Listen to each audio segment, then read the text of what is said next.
Yan guys, ito siya. Yan. Itong kimchi to ay pangkwan talaga to. Kimchi jjigae. Maasim na maasim. Pero bago tayo gumawa ay maghuhugasan ko muna aking lulutuan.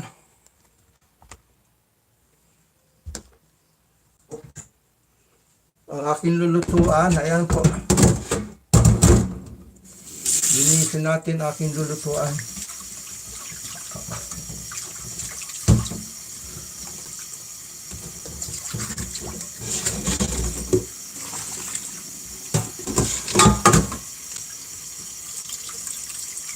Gutom na po ako, gutom na.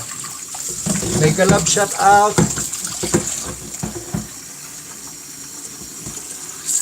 Ate babes, mega love shout out. Ayan, wala po akong live streaming bukas, kaya tayo magla-live streaming. Busy po ako bukas. Pupunta pa ako sa veterinaryo, sa doktor ng mga hayop, veterinaryo. At ipapa-vaccine ko yung aso ko ng anti-rabies.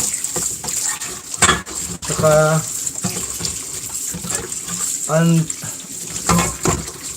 vaccination po ng COVID sa mga aso. Saka kayo, no? Bakit may COVID pa yung mga hayop? Yes po, may COVID pa yung mga hayop. Yung pusa po namin na isa, napabayaan namin at nagkaroon siya ng COVID. Namatay. Nung pinuntan namin sa ospital, huli na, sabi ng doktor sa hayop, veterinaryo, meron daw siyang COVID at tinamaan daw ang kanyang sikmura. Kaya huli na ang lahat. Ito nang ginagastos namin para sakaling mabuhay pa yung aming pusa. Wala na. Hanggang sa bumigay. Hanggang sa lumao, namatay ang aming pusa. Na bumasta kami ng pagka-laki-laki dahil napabayaan dahil meron siyang COVID. Kaya ay vaccination namin ang papabaksin namin aming alagang aso na si Mojo para hindi siya tamaan ng COVID.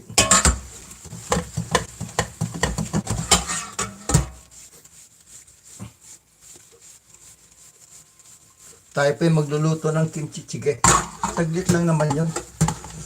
Napakadaling lutuin po nito.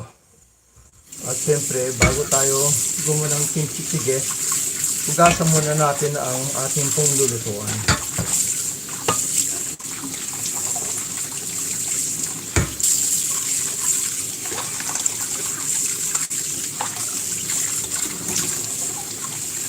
Wala po tayong gagawin iba kundi kimchi jjigae lang para magprito ng isda.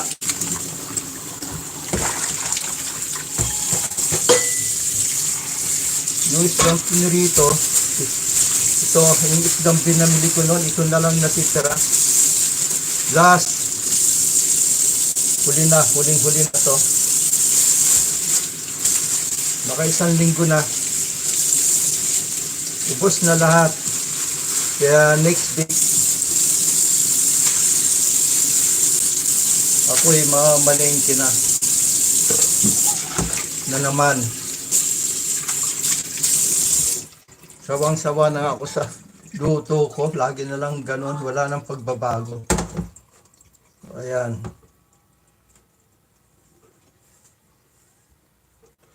Wait lang.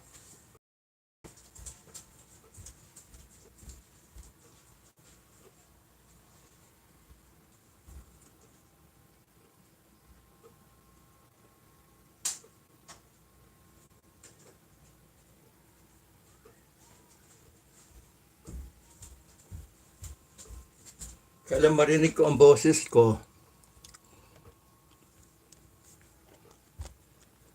Mega love shout out Ajak and Tandem. Mega love shout Ajak and Tandem. Magandang hapon sa iyo. Gagawa tayo ng kimchi.